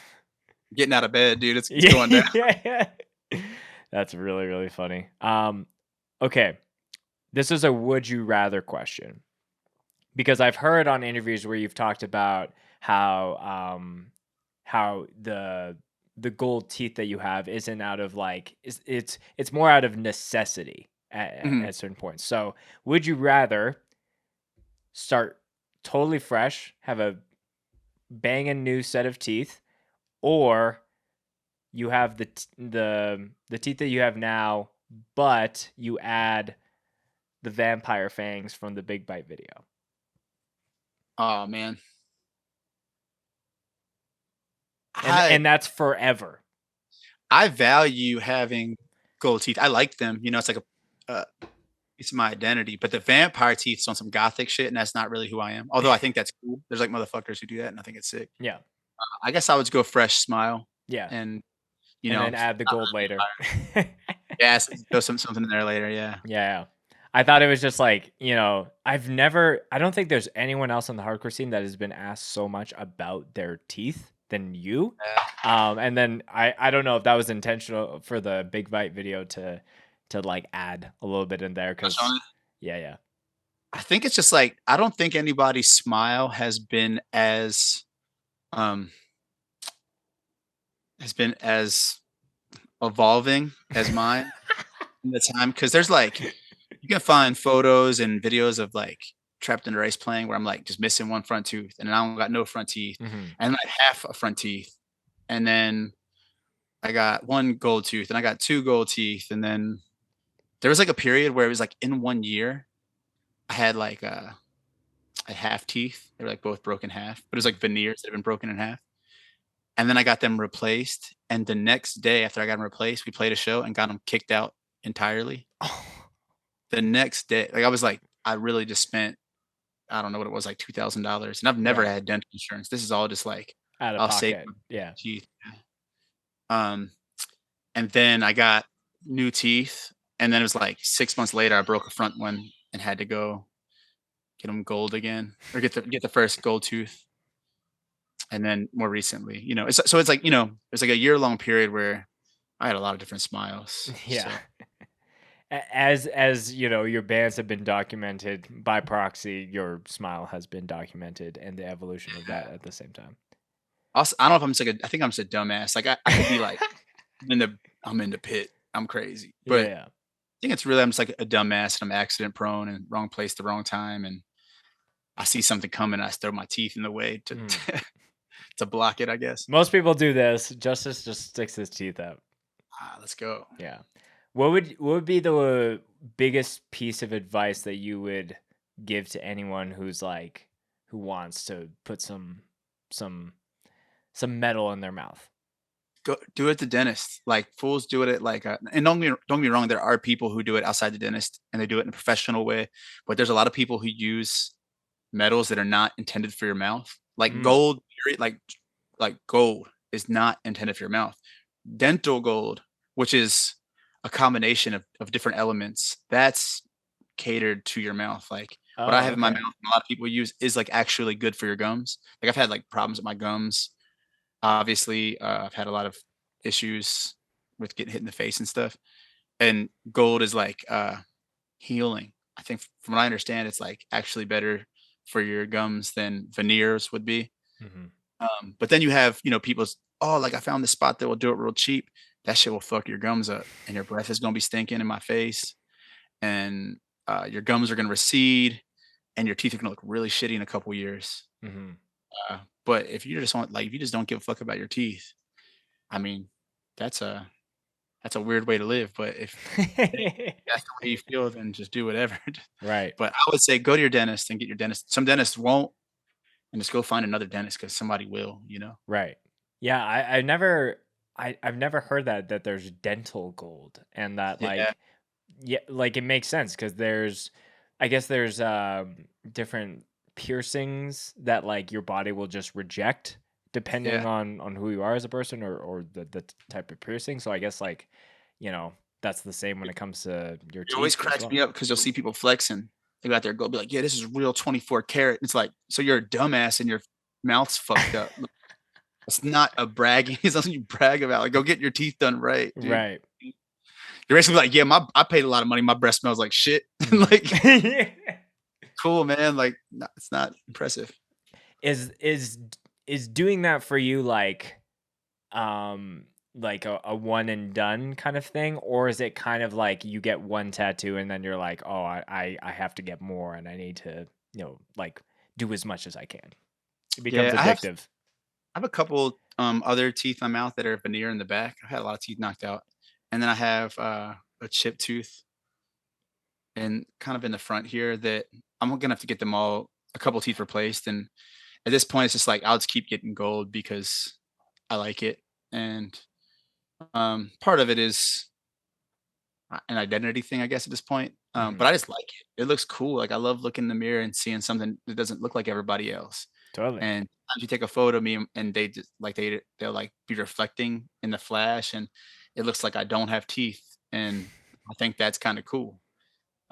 They're a little bit easier to take care of. They don't build plaque. Like calculus doesn't really attach to gold as easily. Mm. I don't know. I'm a fan of it, but Is there anything like where you're like eating that you had to get used to, or like brushing your teeth? Did that feel strange at first, or was it just uh, like nothing?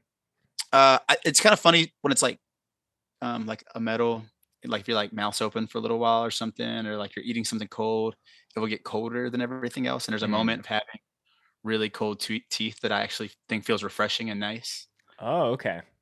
Yeah, So if you're having like a slushy or something, it's like it kind of like stays in yeah, your mouth a little longer. Interesting. yeah. If, like outside in the cold, your like teeth start getting colder because they're metal, and I don't know. It's Mhm. like I love that feeling. As a Canadian, I don't know how that would work for me in like the months of minus 40 degrees Celsius. If it's just like my teeth are like actually Yeah, freezing. it'll be cold for sure. Yeah, But yeah.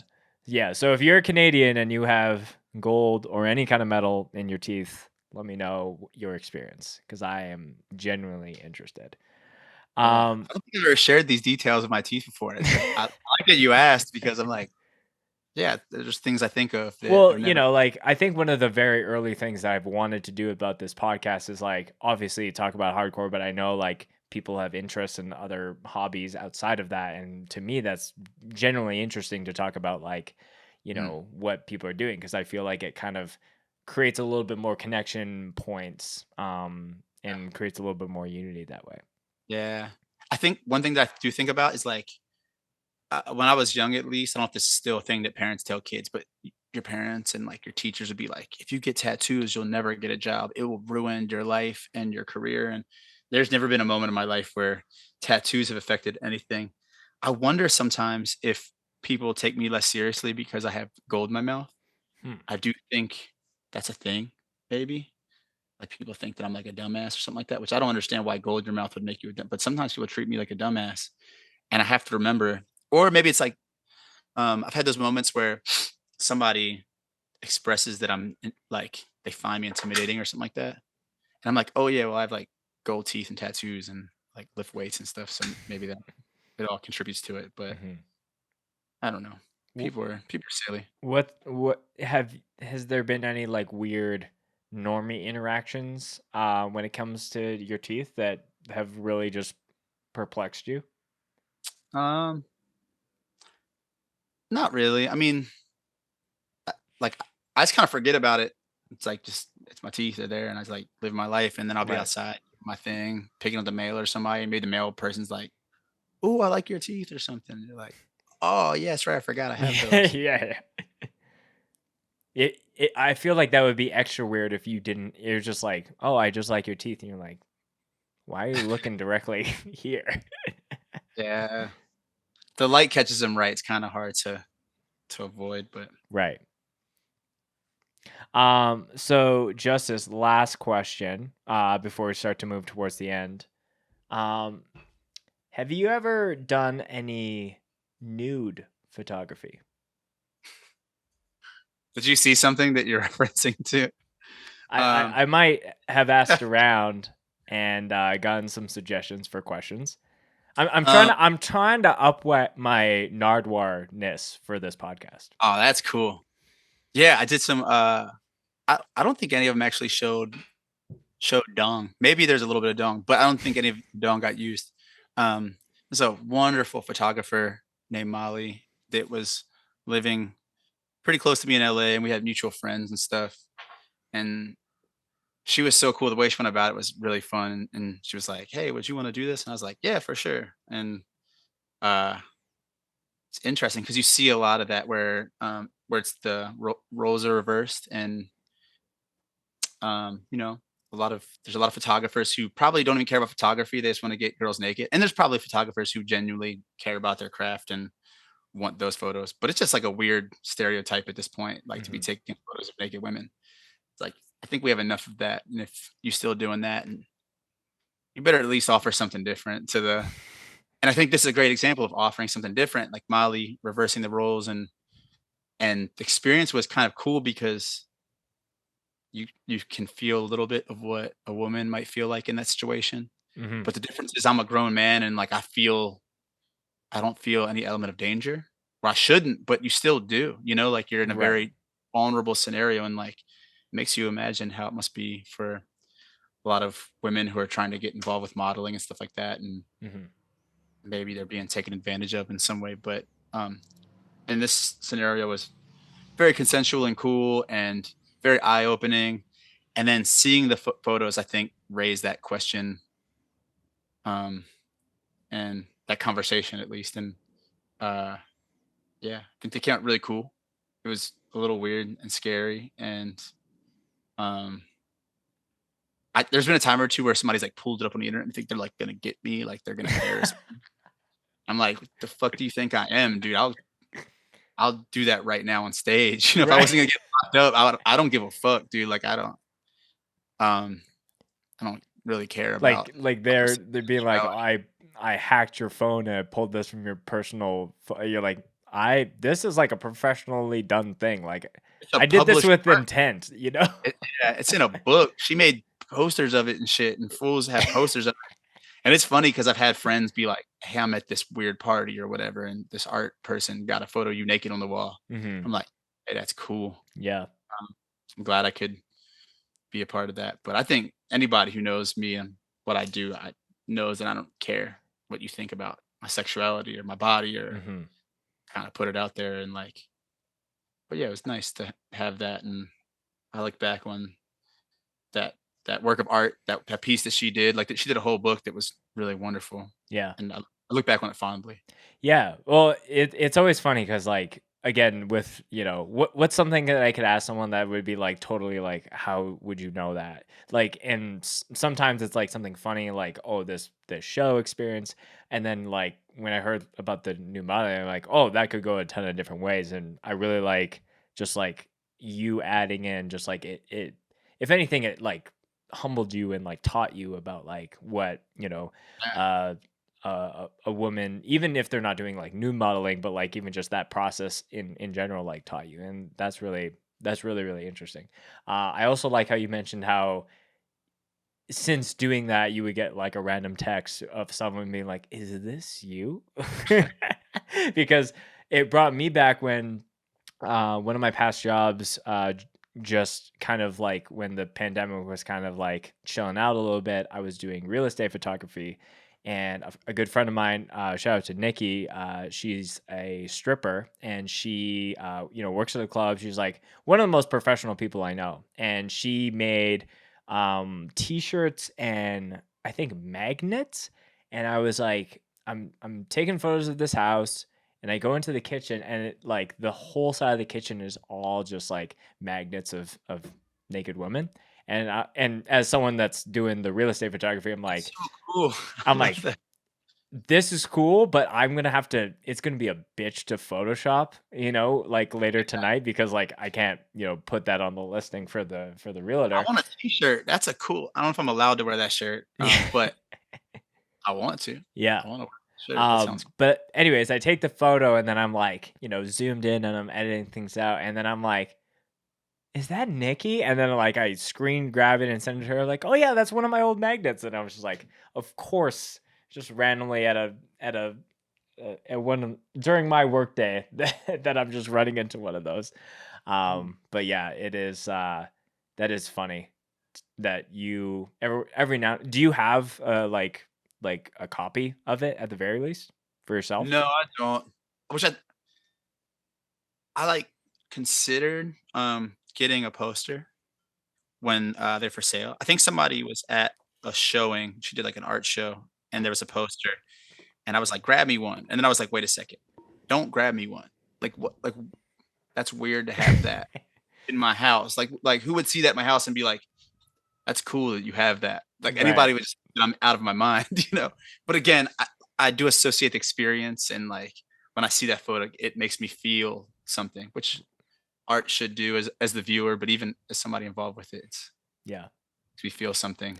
Yeah, I think having a ultra magnified copy of that feels very much like those sitcom movies where it's like the really self-absorbed person, and then they have a Exactly. giant photo of themselves and their dong is out, or whatever it is, and they're on a Yeah. horse or whatever. So I I think that, pe we don't fear, I don't really care how people I mean, I do care on some level, but I guess on some level, I'm, aware of how people perceive me, and I think there's people who perceive me that way sometimes, and I'm not. mhm, Well, I'm like, maybe I'm kind of a loner, and again, I like to put myself out there because I don't care. I think that does something for people, like, at the time when Trapped Under Ice was, like, the big scary hardcore band, you could, you know and again, it's a big scary hardcore band. It's not I don't know how legitimate that concept is, but, um, if you I remember when Google, if you would type into the search bar, like, J, all the things, the most searched things with J would come up. And if you typed in Justice Tripp, the first thing that came up was Justice Tripp gay. And I think that's special that like I was like made it a point to put my personal self, my identity out there on the internet and expose enough of myself to have people question, was I gay? And like in the context of hardcore where, I don't think hardcore is and I can't really speak on this because I'm not I don't identify as a gay person.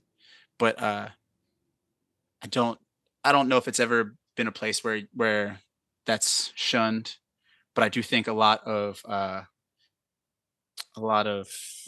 the culture of hardcore doesn't welcome or hasn't in the past welcomed um, all different types and sexualities, and I think now it's very different, and right. I think that's really cool. But at that time, I can tell you this was not a super common concept. So, not saying that I did anything special, but I think that type of mentality, putting yourself out there and just allowing people to think what they want and disregarding it, I think opens the door for acceptance.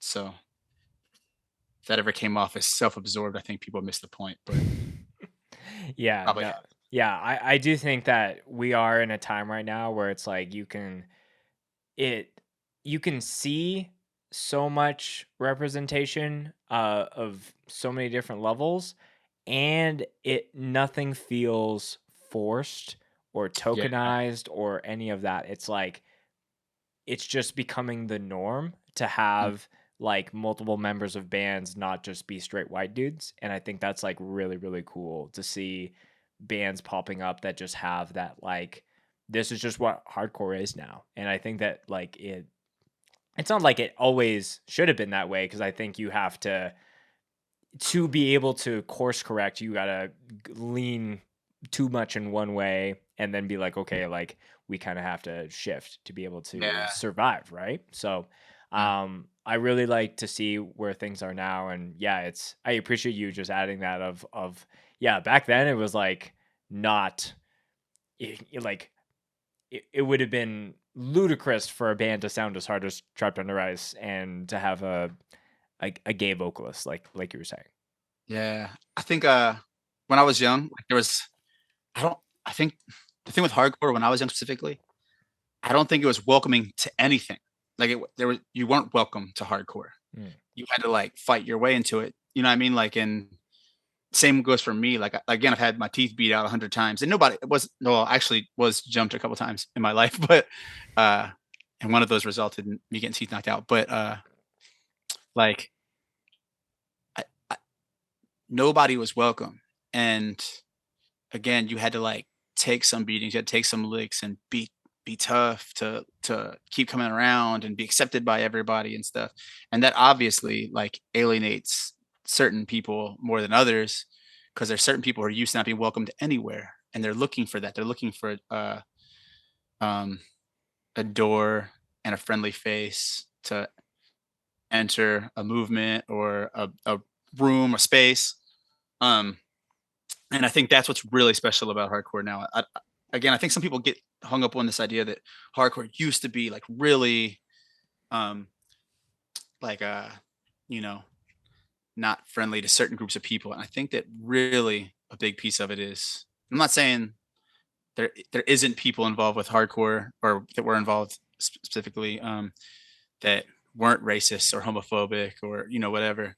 Those people existed, and they exist everywhere in the world. Mm-hmm. But hardcore was a place where, more specifically, nobody was welcome. You had to earn a place, which I think created a special dynamic. And there was things I appreciate about hardcore at that time. But I think hardcore is the coolest it's ever been right now because it's kind of at a place where it's like everybody's welcome. And if you don't, um, you know, have the right mindset, you don't accept people, and you don't promote tolerance, that's when you become unwelcome. And that's really special. And I think Mm-hmm. hardcore is always a little, I think punk music in general, alternative lifestyle, it's like it should all align. And we're all a little ahead of society. I think society looks at what we do in a lot of ways. Like pop music is constantly ripping off old and current hardcore and punk bands. And I think progressively as a society, a lot of people will look at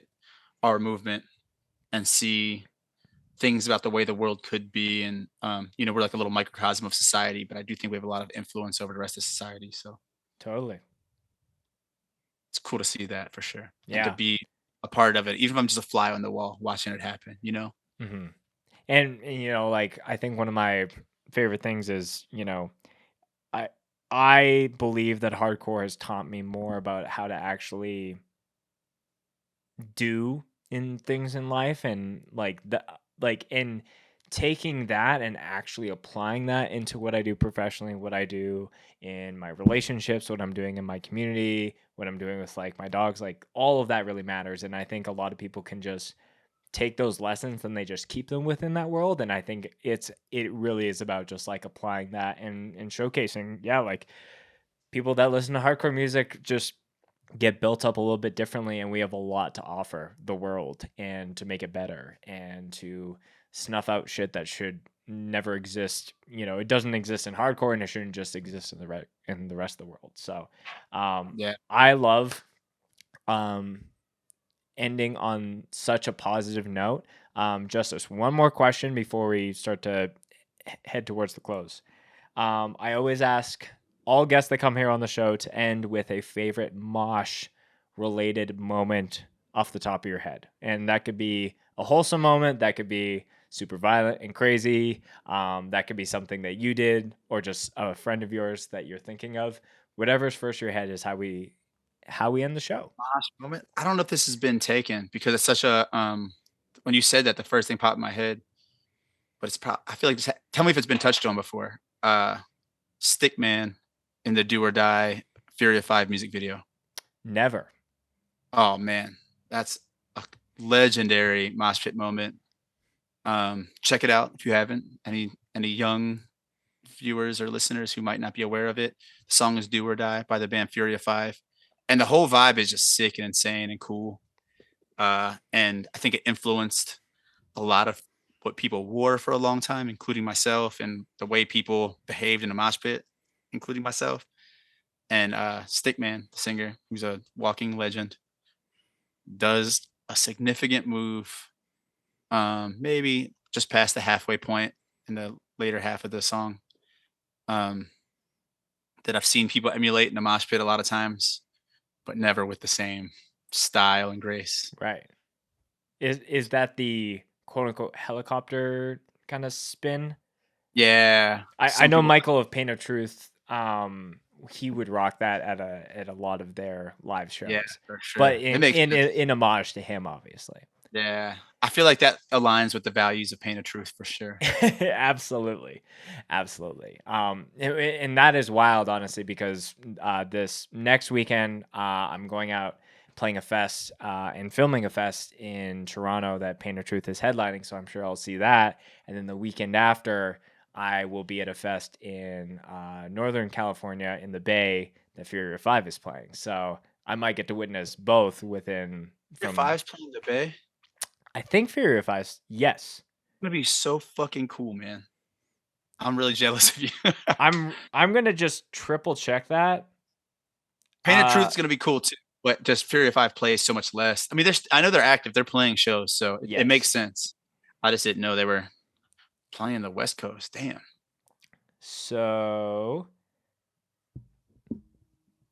Northern Alliance 2022. Main headliners are E Town, Comeback Kid, Lionheart, Fury of Five, Shattered Realm, Section Hate, and End It. That's gonna be incredible, straight up. Yeah, dude. The lineup. Yeah. Unfortunately, you're on the opposite side of the world when that's going down. But Justice, honestly, what a way to kickstart season 3 of this podcast. I really, really appreciate your time. Anything that you want to plug, shout out, or send the people off with before we wrap up is the floor is yours, my friend. This is the hardest part of any conversation and interview. I don't know, man. That's like hardcore and rock and roll and punk rock music and people who are living it authentically and accepting of others. So people who are doing right and contributing to this little world that I love so much, thank you and I appreciate you. And what you're doing right now is a great example of that. So I appreciate you. Thank you for having me. That means a lot to me. Obviously, all of Justice's links will be in the description. Go listen to Cold Mega. Go listen to Angel Dust. Go listen to Trapped Under Ice. And dude, again, thank you for the amazing conversation. I hope that we get to cross paths one day. Yeah, thank you. I'm sure sooner than later.